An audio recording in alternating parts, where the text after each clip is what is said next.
እነዚህ አራቱ ምስጥራት ናቸው። አራቱ ምስጥራት በመጨረሻ ዘመን ሊገለጡ የሚችሉ ሐሳቦችን የሚናገሩ ናቸው ማለት ነው። የመጀመሪያ ምንድነው የሚያሳየው? ይሄንን መጽሐፍ ክፍል ሊተረጉምልን ወይም ደግሞ ሊፈታልን የሚችለው ክፍል የትኛው ነው? ማቴዎስ 24 ከ5 ጀምሮ ያለው ነው ማለት ነው። ሁላችንም መጽሐፍ ቅዱሳችን ማቴዎስ 24 ከ5 ጀምሮ ያለውን አብረን እናነባለን። ብዙዎች ከቁጥር 5 ጀምር እንደዚህ ይላል። ብዙዎች እኔ ክርስቶስ ነኝ እያሉ በስሜ ይመጣሉ፣ ብዙዎችም ያስታሉ። የጦርነትን ወሬ ትሰሙት ዘንድ አላችሁ። ይህ ሊሆን ግድ ነውና ተጠበቁ፣ አትደንግጡ። ዳሩ ግን መጨረሻው ገና ነው። ሕዝብም ሕዝብ ላይ መንግስትም መንግስት ላይ ይነሳልና፣ ራብም ቸነፈርም የምድር መናወጥም በልዩ ልዩ ስፍራ ይሆናል ይላል። የዚህ ክፍል ደግሞ ስናነሳ አራቱንም የፈረሶቹን ሐሳብ የመጀመሪያው ፈረስ አምባላይ ፈረስ፣ የአምባላይ ፈረስ ቀጥሎ ያለው ደግሞ ቀይ ፈረስ ወይም ደግሞ እኛ በምናውቀው ቋንቋ ማለት ነው።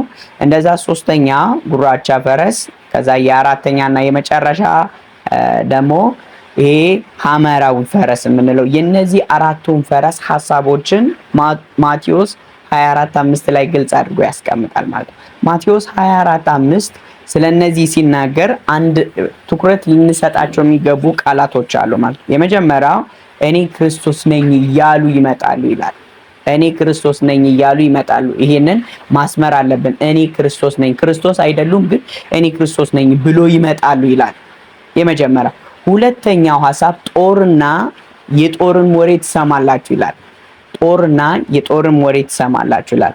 ከዛ ሶስተኛ ረሃብና ቸነፈር ይከሰታል ይላል። ረሃብና ቸነፈር ይከሰታል ይላል።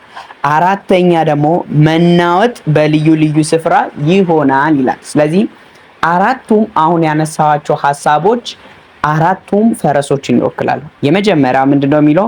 እኔ ክርስቶስ ነኝ እያሉ ይመጣሉ ሊያስታችሁ ይላል። ይሄ ማለት ምን ማለት ነው? የመጀመሪያው ያየነው የአምባላይ ፈረስ ማለት። በአምባላይ ፈረስ ላይ ያለው ሐሳብ ምንድነው? የሃይማኖት መበረዝ ማለት ነው።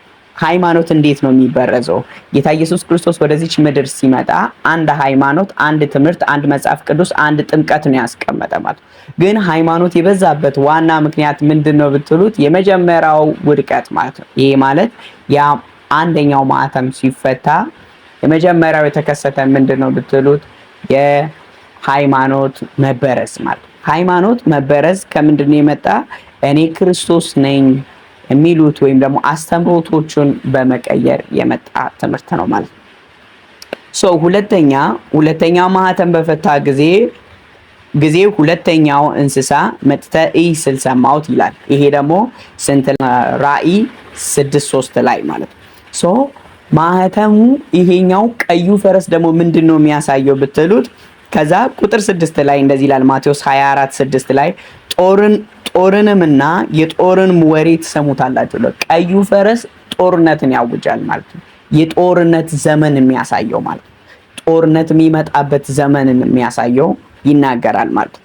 ስለዚህ ይሄንን ካየን ሶስተኛ ማህተም ሲፈታ ምንድን ነው የተከሰተ?